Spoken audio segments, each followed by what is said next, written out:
नमस्कार, आप देख रहे हैं आर्या न्यूज और आपके साथ मैं हूं प्रियंका तिवारी। अपना उत्तर प्रदेश में आप सभी का स्वागत है। खबरों की ओर रुख करेंगे। मैनपुरी से खबर है, बताते चले कि मैनपुरी बीजेपी केंद्रीय चुनाव कार्यालय पहुंचे केंद्रीय कानून मंत्री एसपी सिंह बघेल ने बड़ा बयान दिया। उन्होंने कहा कि समाजवादी पार्टी किसी भी स्थिति में अपने गढ़ को बचा नहीं पाएगी और रघुराज सिंह शाक्य मैनपुरी में भारी मतों से विजयी होंगे। इसका एक सिंपल सा कारण है कि भारतीय जनता पार्टी के पिछले 15-20 साल के इतिहास में सबसे कठिन चुनाव था 2019 का लोकसभा चुनाव, जिसमें बीएसपी और समाजवादी पार्टी ने गठबंधन किया था। और वो पार्टियां हैं जो उत्तर प्रदेश में 4-4, 5-5 बार सरकारें गठबंधन से भी बना चुके हैं और अकेली दम पर भी पूर्ण बहुमत की बसपा ने भी और सपा ने भी सरकार बनाई। 7 से 12 बसपा और 12 से 17 उन दोनों का गठबंधन था। उन नेताओं में वोट ट्रांसफर करने की क्षमता है। इसके बावजूद बहुत बड़े कद्दावर नेता स्वर्गीय श्री मुलायम सिंह यादव जी गोरखपुर के क्षेत्रीय अध्यक्ष धर्मेंद्र सिंह ने बताया कि नगर निगम 80 वार्डों की तैयारी की दृष्टिगत से सभी मंडल अध्यक्ष नगर वार्ड के कार्यकर्ताओं की ये पहली आवश्यक बैठक की गई। आगामी दिनों में मुख्यमंत्री के कार्यक्रम को लेकर तैयारी के संबंध में बैठक हो रही है। गोरखपुर जनपद में कुल 11 नगर पंचायत क्षेत्र, इन पंचायत क्षेत्र और 80 वार्डों में प्रबुद्ध लोगों के एक कार्यक्रम में मुख्यमंत्री के साथ होनी है ये बैठक, जिसको लेकर जगह जगह झंडे और बैनर लग रहे हैं।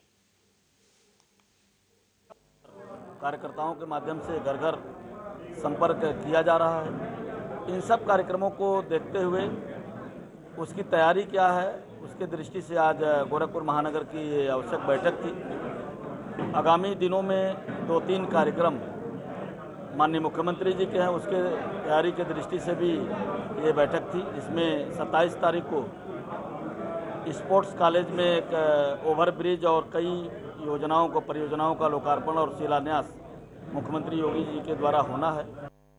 कार्यकर्ताओं के माध्यम से बुलंदशहर से अगली खबर है। दरअसल आरोप लग रहा है कि कुछ बाहरी लोग आए और छात्रा के साथ छेड़छाड़ की, जिसका छात्रा ने विरोध किया, लेकिन छेड़छाड़ की गई बाहरी लोगों की वजह से, जिसका अब छात्रों ने विरोध जताया है। इसी के चलते एबीवीपी संघ के छात्रों ने हंगामा किया और कॉलेज में बाहरी लोगों के प्रवेश पर रोक लगाने की मांग की है। उसमें मुझे शिकायत मिली है कि कुछ बच्चे बाहर से आ गए थे, क्योंकि एडमिशन चल रहे हैं तो कभी कभी पेरेंट्स के साथ आ जाते हैं, किसी और फ्रेंड्स के साथ आ जाते हैं बच्चे। तो उसमें हम जांच कराएंगे कि वास्तव में मसला क्या है, क्या समस्या है, कुछ आए हैं या नहीं आए हैं। हाँ, उससे बच्चे से हमने बात की है और उसकी शिकायत जो भी है उस पर भी जाँच हम कराएंगे। अपनी जो हमारी इंटरनल अनुशासन समिति है उस पर जाँच करेगी और उसमें नशे का कारोबार इतनी तेजी से बढ़ रहा है कि ताजनगरी का युवा भी अब तेजी के साथ नशे की ओर जा रहा है। शहर में तमाम जगह खुले हाईफाई कैफे में हुक्का ट्रेंड युवाओं को नशे की दुनिया में धकेल रहे हैं। पुलिस कई बार छापा मारकर कार्रवाई करती है, इसके बावजूद नशे का ये खेल जारी है। कैफे में पहुंचकर हुक्के के माध्यम से युवा पीढ़ी नशे के धुएं के छल्ले को हवा में उड़ाते हुए दिखाई दे जाएगी। ऐसा ही एक वीडियो सोशल मीडिया पर तेजी के साथ वायरल हो रहा है। लगभग 16 से 17 सेकंड की इस वीडियो में युवा बेधड़क होकर हुक्के का मजा ले रहे हैं। सोशल मीडिया पर तेजी के साथ वायरल हो रहा ये वीडियो फतेहाबाद रोड के मुगल पुलिया स्थित एक कैफे का बताया जा रहा है, जहां पर नशा खुलेआम देखा जा रहा है।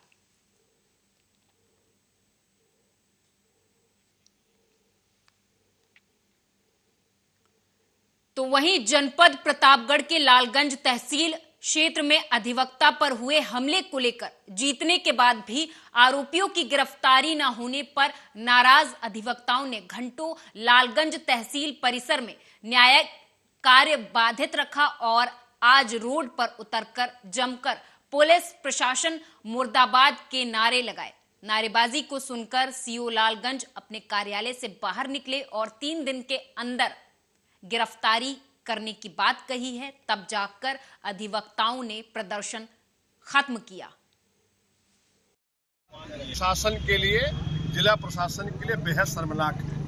चुल्लू पर पानी में ऐसी पुलिस को डूब मरना चाहिए कि संयुक्त अधिवक्ता संघ के महामंत्री जैसे पदाधिकारी पर, एक अधिवक्ता पर, 2 अधिवक्ताओं पर प्राणघातक हमला हुआ। झूठ बोल रहे हैं एडिशनल एसपी कि 24 घंटे में गिरफ्तारी करा लेंगे।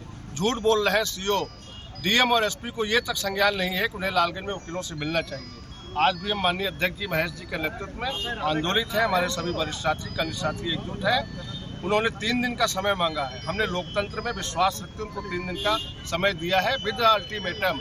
अगर इसके बावजूद भी कार्रवाई नहीं हुई तो हम फिर सोमवार से यहाँ के पुलिस प्रशासन और यहाँ के प्रशासन को ठप्प कर देंगे। हम सड़क पर उतरेंगे। तो ये वास्तव में प्रशासन के लिए बेहद शर्मनाक घटना है। हमारे संघ के महामंत्री सुरेश त्रिपाठी और एक अधिवक्ता साथी कुलदीप तिवारी को प्राणघातक हमला होता है। घटना के आज 5वां दिन बीत गया, फिर भी आरोपियों की गिरफ्तारी पुलिस नहीं कर पाती है। कोतवाल लालगंज का कहना है कि हम 24 घंटे में गिरफ्तार कर लेंगे। शिव आते हैं, कहते हैं 24 घंटे में गिरफ्तार कर लेंगे। परसों जब हम लोगों ने थाने का घेराव किया तो एडिशनल एसपी आए आदरणीय रोहित मिश्रा जी, उन्होंने कहा मैं 24 घंटे में गिरफ्तार कर लूंगा। ये 5 दिन बीत गए, फिर भी गिरफ्तारी शून्य है। ये बेहद ही शर्मनाक है प्रशासन के लिए, पुलिस प्रशासन के लिए। ये जब संघ के महामंत्री पर ऐसा हमला होता है, पुलिस शून्य, कोई कार्रवाई। हमीरपुर से अगली खबर है। बता दें कि 15 साल बाद पूर्व मंत्री बादशाह सिंह समेत 2 आरोपी दोषमुक्त हो गए। दरअसल सभी पर 2007 के विधानसभा चुनाव के दौरान आचार संहिता के उल्लंघन का मुकदमा दर्ज हुआ था। बता दें कि तत्कालीन एसडीएम सुरेंद्र दास ने बसपा प्रत्याशी बादशाह सिंह और सपा प्रत्याशी चिरैया प्रजापति सहित एक अन्य पर मुकदमा दर्ज किया था।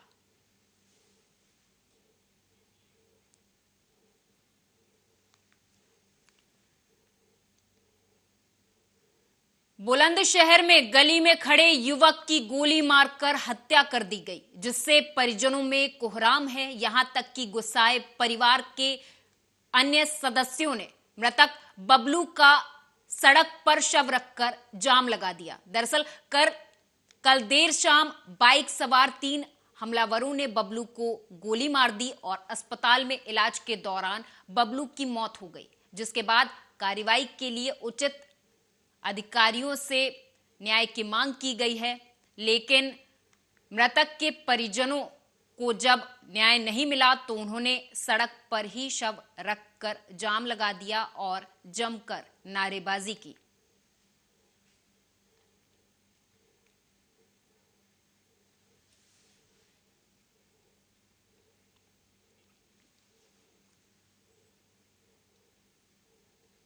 कानपुर देहात से अगली खबर है। बता दें कि डीएम ने जीआईसी रनिया के निर्माण कार्य का औचक निरीक्षण किया, तो वहीं कार्यदायी संस्था की लापरवाही और अनियमितता पाए जाने पर यूपी निर्माण निगम के कर्मचारियों को डीएम ने फटकार भी लगाई और निर्देशित किया कि कार्य मानक और गुणवत्ता के अनुरूप कराए जाएं। लगभग 2 करोड़ 77 लाख में सरकार द्वारा बनाया जा रहा है और आशा ये है कि इस क्षेत्र में सरकारी अभी कोई भी जीआईसी या जीजीआईसी था नहीं, ये स्वीकृत हुआ था। अभी इनको दूसरी किस्त मिल गई है। लास्ट किस्त है वो मिल गई है कार्यदायी संस्था को, परंतु अभी यहाँ पे निर्माण नहीं चल रहा है, जिसको लेके डीआईओएस और कार्यदायी को सख्त हिदायत दी गई है कि वो कार्य ससमय शुरुआत करा ले। कल ही यहाँ पे काम शुरू हो जाना चाहिए और अगर फंड ट्रांसफर का कोई भी अनोमली है तो डीआईओएस। बिजनौर मुरादाबाद मार्ग पर अज्ञात वाहन ने गुलदार को टक्कर मार दी, जिससे कि गुलदार गंभीर रूप से घायल हो गया है। तो वहीं कुछ समय बाद गुलदार की मौत हो गई। बता दें कि सड़क पार करते समय यह हादसा हुआ है।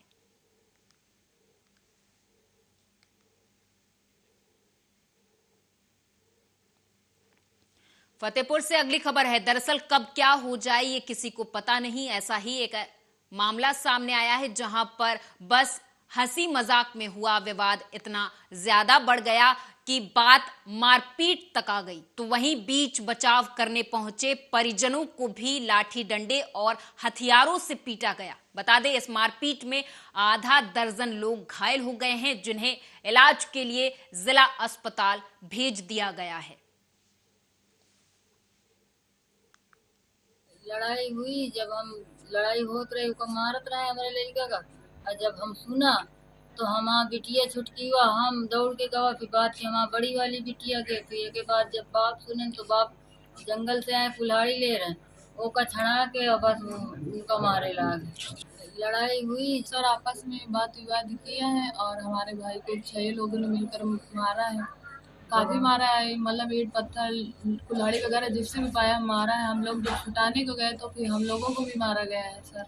हम लोग पुलिस को भी 100 नंबर को फोन किए, पुलिस लगभग 1 घंटा बाद आई है।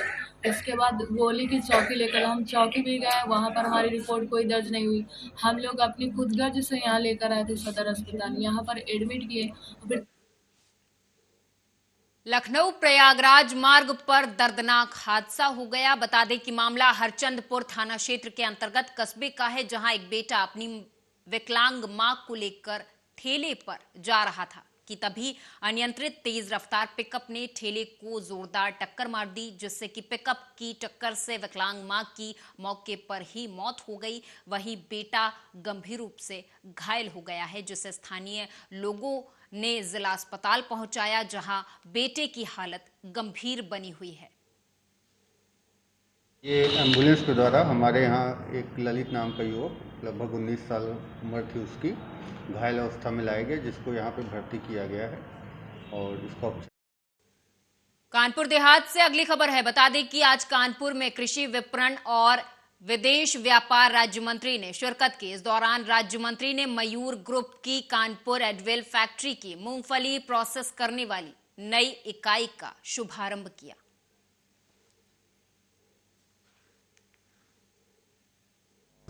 आपको ऐसा महसूस होता है कि कभी होता रहा होगा विषमताएं, जैसा आपने शब्द उपयोग किया है।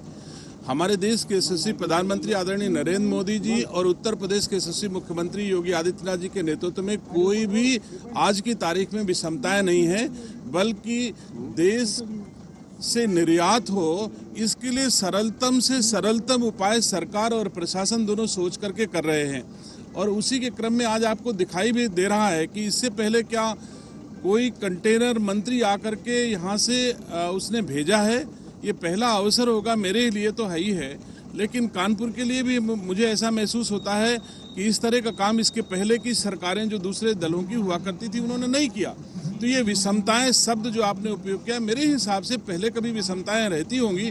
आज हम उद्योगपतियों को, उद्योग धंधे से लगे लोगों को हमारी सरकार पूरा सम्मान और पूरा प्रोत्साहन और तमाम तरह की सुविधाएं उपलब्ध करा रही है। तो मैं नहीं समझता आज की तारीख में हमको निर्यात में कोई असुविधा, किसी उद्योगपति को, उद्योग से जुड़े हुए लोगों को कोई असुविधा नहीं है आज की तारीख में।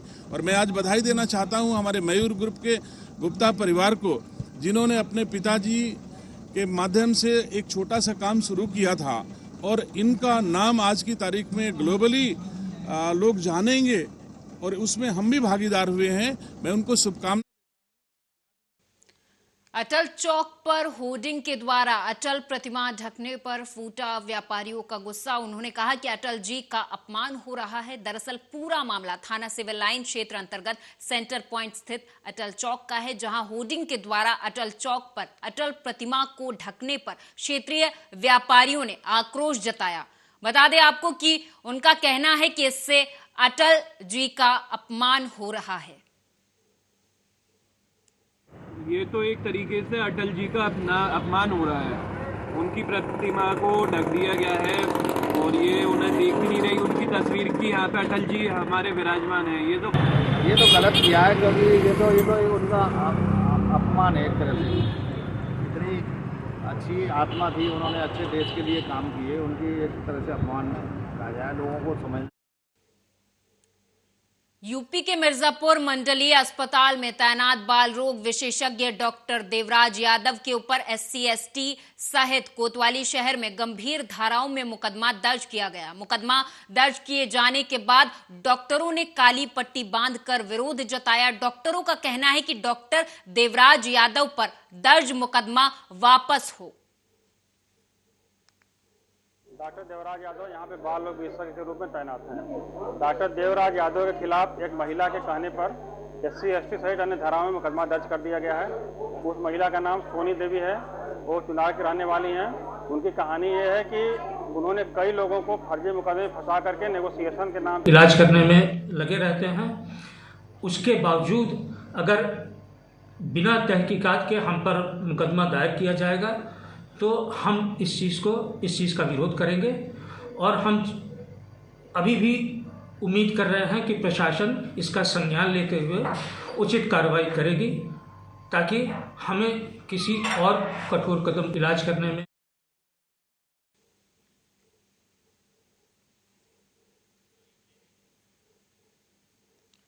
चंडीगढ़ में एक तरफा प्रेम प्रसंग में एक हिंदू लड़की की हत्या कर दी गई, जिससे इलाके भर में आक्रोश व्याप्त है। देश में लगातार हो रही हत्याओं के बीच एक और मासूम को जिंदगी से हाथ धोने पड़े और युवती की हत्या करने वाला मुस्लिम युवक निकला, जो कि बिहार का रहने वाला है। पुलिस ने उसे सेक्टर 43 बस स्टैंड से तब गिरफ्तार कर लिया जब हत्या के बाद वो चंडीगढ़ से बाहर भागने की फिराक में था। दरअसल युवती को पता था कि मोहम्मद शारिक शादीशुदा है। इसी वजह से युवती ने अफेयर करने का दबाव बना रहे शारिक से बातचीत करनी बंद कर दी थी। दोनों की मुलाकात बुड़ैल में हुई थी। युवक और युवती एक दूसरे के आमने सामने वाले मकान में किराएदार के तौर पर रहते थे। आरोपी मूल रूप से बिहार के जिला मधुबनी स्थित गांव बेला का रहने वाला है। बताते चले कि आरोपी पकड़ा जा चुका है और कार्रवाई जारी है। ये चंपा नाम की लेडी बुड़ैल में किराए पे रहती है पिछले कोई 2 साल से। उसकी एक बेटी थी और एक उनका बेटा था। तो ये 19 तारीख को अपने बेटे को स्कूल छोड़ दिया, तो बेटी इसकी यहाँ पे अकेली थी। तो जब ये 3 बजे के करीब आई तो इसको अपनी बेटी अचेत मिली और वो आवाज़ लगाई तो उठी नहीं। तो ये अंदर जाके देखा तो वो बोल नहीं रही थी। उसको ले जाके हॉस्पिटल लेके गए तो वहाँ पे ये ब्रॉड डिक्लेयर करी गई। तो और इसने अपनी कंप्लेंट लिखाई। कंप्लेंट के आधार पे एफआईआर दर्ज की और एफआईआर दर्ज करके जब इन्वेस्टिगेशन की तो पता चला कि एक साकिर नाम का लड़का जो इसी दूसरे कमरे में रहता था, वो 1.5 महीने से यहाँ से छोड़ के चला। उससे बातचीत करने पे मतलब ये पता चली कि भाई ये हरियाणा के डिप्टी सीएम दुष्यंत चौटाला का जींद दौरा होने जा रहा है, जहां भिवानी में जेजेपी पार्टी का स्थापना दिवस मनाया जाएगा, जिसको लेकर डिप्टी सीएम कल उचाना विधानसभा पहुंचेंगे और कार्यकर्ताओं को निमंत्रण देंगे। बता दें कि सुबह खटकड़ गांव में पहुंचेंगे और फिर बड़ौदा जाएंगे। डिप्टी सीएम आपको बताते चले कि साथ ही जेजेपी के स्थापना दिवस रैली के लिए पीएम मोदी को भी आमंत्रण दिया गया है।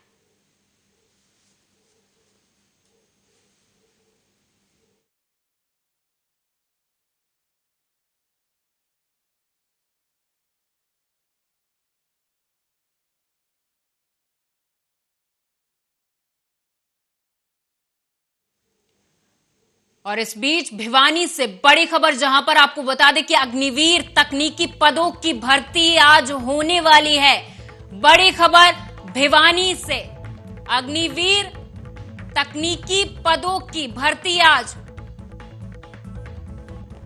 भिवानी, चरखी, दादरी, रेवाड़ी के युवाओं की भर्ती होगी।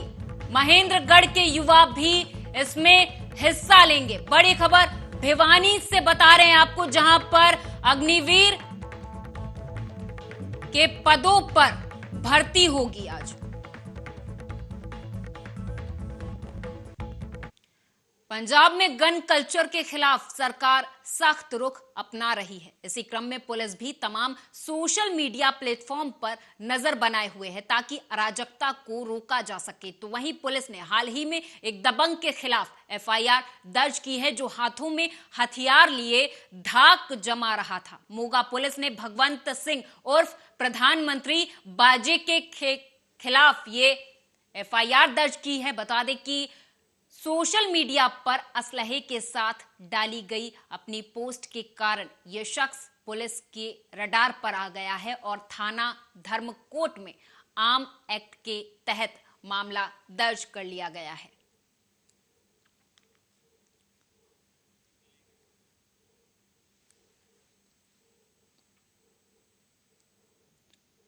श्रम मंत्रालय ने कर्मचारियों के जबरदस्ती छटनी किए जाने को लेकर अमेजॉन इंडिया को सम्मन भेजा है। मंत्रालय ने समन भेजकर बेंगलुरु में डिप्टी लेबर कमिश्नर के सामने बुधवार को पेश होने के लिए कहा। मंत्रालय ने अपने नोटिस में लिखा है कि आपसे अनुरोध किया जाता है कि सभी साक्ष्यों के साथ निजी तौर पर या किसी प्रतिनिधि के माध्यम से इस तारीख और समय पर इस दफ्तर में अवश्य हाजिर हों। कर्मचारी union nascent information technology employees senate यानी कि NITES ने अमेजॉन इंडिया पर श्रम कानून के उल्लंघन का आरोप लगाते हुए मंत्रालय से इसकी शिकायत की थी, जिसके बाद श्रम मंत्रालय ने अमेजॉन इंडिया को नोटिस जारी किया है। NITES ने श्रम मंत्री भूपेंद्र यादव को पत्र लिखकर कहा कि अमेजॉन के कर्मचारियों को जोर जबरदस्ती कर कंपनी से बाहर निकाला जा रहा है। यूनियन ने जांच की मांग करते हुए कहा कि कर्मचारियों को कंपनी की तरफ से वॉलंटरी सेपरेशन प्रोग्राम भेजा जा रहा है और 30 नवंबर 2022 तक इसे पूरा करने की डेडलाइन दी गई है।